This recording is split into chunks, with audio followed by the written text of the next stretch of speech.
Got an email here. Hey, guys, just got in from the AnySoldier.us benefit show at the Stress Factory tonight, starring little Jimmy Norton and Rich Voss. Norton killed as usual, but that's besides the point. Effing Voss, he's so whipped he took a call from Bonnie in the middle of his act. It went something like this. During his act, he checked his phone once, and as a cover, he had to make a little hacky cell phone joke. So he says, fucking Sprint, they call it that because you have to run to find service. Waka waka. Ah, there you go. A little while later, someone yelled out, how's Bonnie? She's okay. She'll be here later. Wait, who said that? Why am I answering you? Who's Bonnie? Near the end of his set, he couldn't grab the phone hanging from his pocket and get it to his ear fast enough. Where are you? You're in New Brunswick? No, I'm not bombing. You're at the train station? Turns to the crowd and says, how far is the train station from here? Yeah. So then the people in the front row were all trying to give him directions for Bonnie. It was a giant clusterfuck as people were naming the wrong streets and turns, and Bonnie would have ended up a statistic in the paper. So some dude from the crowd had to get up, go to the train station, and escort her to the club. Are you kidding me? How effing whipped do you have to be to take a call in the middle of your set from your chick? Anyway, just want to share that with you guys. Aside from that dignity-destroying moment, he had a great set as well. Maybe you could get him on the phone today and see how he defends himself. This is from Lauren. Did you see this last night? No, I decided I wanted to be responsible and come home and sleep. Oh, so you did your set and left? Had my car jump-started for the second time that night because the battery is dead, and then I drove home and backed in, and the stupid PR who works in my thing doesn't understand English. So I'm like, look, just leave it running until you back it in. Oh, He's like, no. Why? So I had to stand in the garage while this little failure backs my car in. And then I went upstairs and tossed and turned and dreamed of Black Sabbath at my birthday party. Yeah. Like a faggot. That's cute. Were you wearing a little party hat? It was awful. Happy birthday, Where's Jim. the band? They left. Maybe I can dream next time that's my birthday and I'm kneeling in a bathroom and you put your swamp ass in my face. All right, well, we got Rich Voss on the phone. Rich. What's going on? What, Rich? What happened last night, buddy? First of all, Norton goes on. He kills. Right. He just destroys. And he does it all the time. He's such a weasel. Yeah. Like whenever, I got to go on in the middle because I got to get back home, you know. Never. Like the extra half an hour is going to kill him, you know. I always close those shows. He takes a pride. I mean, he's funny. He's got a lot of funny stuff. Don't talk about me like I'm not here, stupid. I'm right here. All right. And the only thing worse than your cell count is your battery. So, okay, 0 for 1. And well, but I don't always go on in the middle. I actually had a legitimate reason last night. Time we did a fundraiser at the Stress Factory a couple months ago for Levy, Bob Levy. Yeah, you know what? And I went on. Shut up and listen. One of our B comic friends, his wife is leaving him because he brings girls on stage and eats whipped cream out of their asses. Wait, who does that? Bob Levy. Oh my he brings God. Girls on stage and he eats whipped cream. Blue cheese. And his blue wife cheese. is divorcing him, and he can't imagine why. Oh, that's going to be fun in court when that comes up. I know, no pictures, right? So we do a fundraiser, and Levy goes on, and he kills, but he's filthy. And Norton's like, I don't want to go on after him. Can you follow him? And then I'll go, okay. He's too dirty. And Norton, I didn't say he was too dirty. No, I didn't. What'd you say? I never could follow Levy historically in my career. He's the one guy I was always never wanted to go on well, after. You know what? To get over your fears, you have to do things like that. Okay? Well, sorry, I can't host every show like you do. I'll host. Oh, you fucking Bob Eubanks? Every show you do, you want to host. You're right. I want to host because I know how to carry a show, stupid. So last night he goes on and he destroys. It's this really funny fluid comedy. A lot of stuff about his fluids and different diseases. Sure. Destroys, right? So I go on after him. Sure. Right? And, I do an hour. No problem. You can follow. I mean, you can follow that kind of humor. You just do stuff with punchlines and stuff, right? Yeah, so where are you from? Yeah, I didn't work stuff with punchlines. What are you drinking? So during the well, I'm not to interrupt you, but I'm sorry I had to get out of there. But I was running late. My cell phone wasn't working, so I had to sprint for service. or did you have to check your RSVP list to see if Black Sabbath is coming to the party? That's a true story. All right. I had a little dream. Yeah, you had a little dream. Black Sabbath must have been really upset that they were all wet on in the face. I can see upset little Jimmy in his dream that Black Sabbath wasn't at his party. They were at the party. He threw me a party. Yeah. And there was a special treat, and then Sabbath left. You had to leave the party early because you had to get up for work. Sorry. Anyhow, so... I don't like the fact that you almost named somebody in Sabbath and realized you couldn't. I forgot the guy's name. I think they had Sorry, guitar player. I can't believe you grabbed that one. Wow. So I'm on stage, and I get a phone. Now, my girlfriend is coming from New York on a train, which she's never done. Okay, she's from Canada, and she was coming from New York from her Letterman audition where she got the show, and I had I never took the train from New York to New Brunswick either. So, I get a call on stage, and I kind of thought it might be her. New Brunswick isn't a place you want some little white girl walking around. And she got off the train, and I said, "Where are you?" I was wondering. I was already at 50-something. This was during your act, though. I don't really have an act. Thank God he's finally admitting it. Okay. Jesus. And this is way before I was going to say you can get my new DVD to the audience, and you got a new DVD at richvoss.com? Yeah, it's just and I guess the first people I thank on the DVD is my good friends Opie and Anthony, who I don't call in the morning just to thrash them and trash them because their girl calls them. So she called, and I tried to get her directions, and people got up from, the audience and started walking out to go find her. Not to help me, because she's hot, and they thought maybe they have a shot in 3 blocks. So, one guy goes out, then she tells me some guy comes up and goes, "I'm a cop." He shows his badge, and, and they walk her over to the... and the Sprint joke is not a hacky joke. That's a funny joke.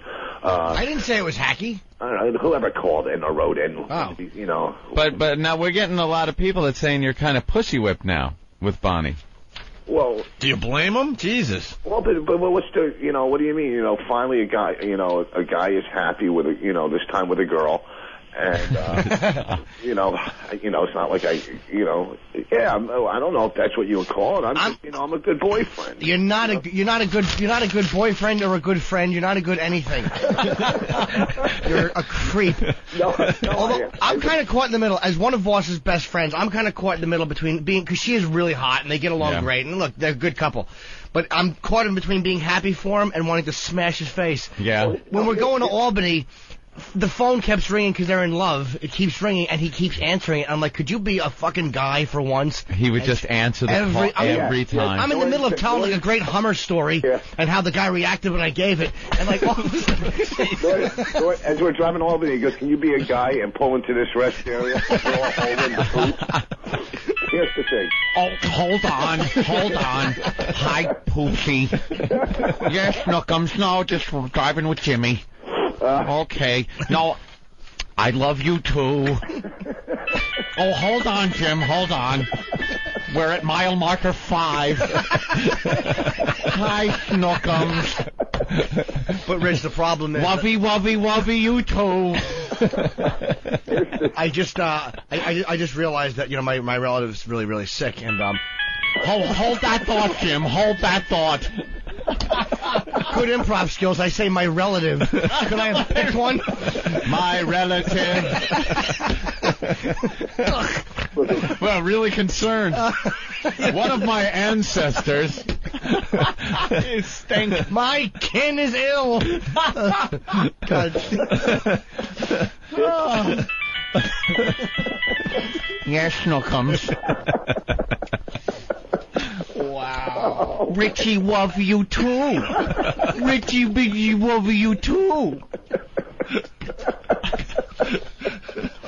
Oh, hey, Jim, remember the time I was getting a blowjob and you were dogging that chick in the... Oh, hold on. No, lover, you're the only one in my life. My forever girl. Oh. You're my forever girl. You complete me.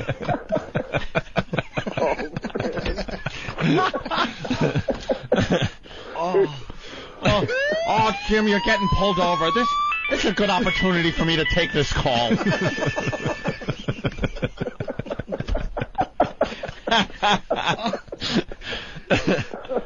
Oh. I understand why you do it, Jim. Why you do it, Voss. Here's the thing. She's a very attractive, very nice girl, and I don't even understand for a second why she's with you. I just don't get it. That's why he answers the phone. He's afraid if he doesn't answer, something's going to happen where she realizes what an ass she's dating. Like the phone's ringing for her, and she's like, what? Why am I even with this guy? Like he's got to distract her right away. Oh, let me get that immediately. He doesn't even let the ring finish. Hold on, yes. Hello. Oh, honey, is that you, darling? Yes, baby. Oh, baby. Oh, honey. Oh man. Is that you?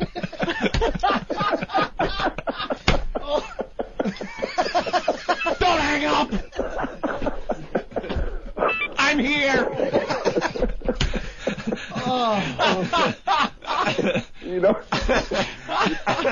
You know what the sad thing is?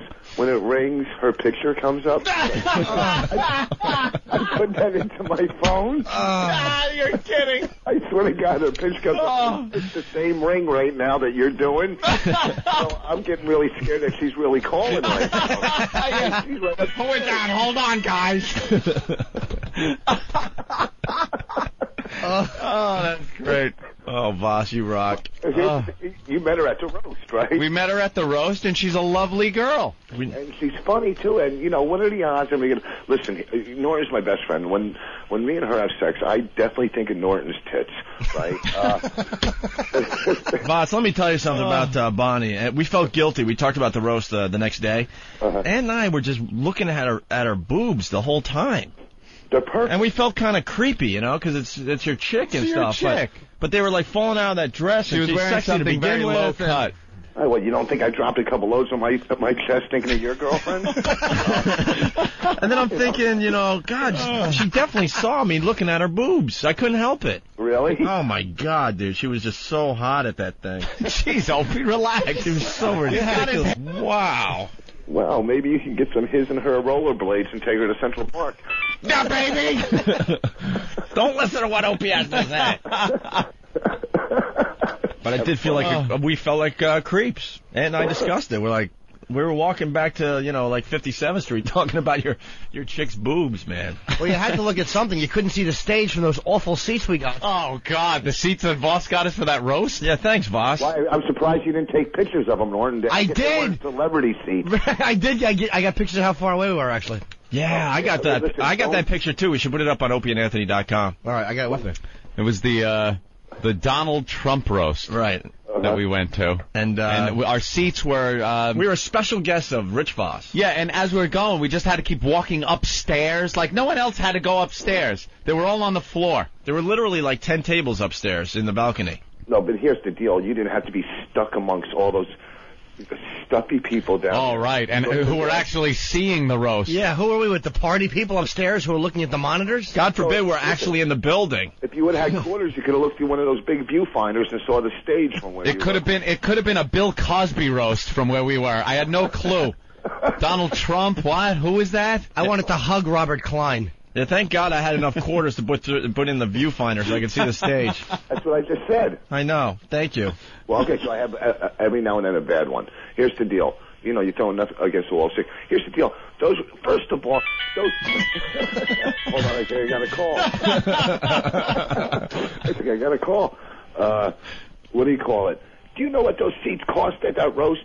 Do you know what? Who's the first people I said to get into the roast? My pal Norton, my pals Opie and Anthony, and I'll throw my family in. I cut my sister loose to get you guys in. Really? Yeah, Thank you. She bothers me anyhow. It was a lot of fun. All right, Voss. It was all right. And All listen, right. I got to get back up to bed. She's calling me. All right. Why don't you go back to bed? This was a very successful call. Hey, do you guys want to have do you guys want to have sex live on the show today? What's that? You want to have sex live on the show today? Oh, it takes me an hour for the pill to kick in.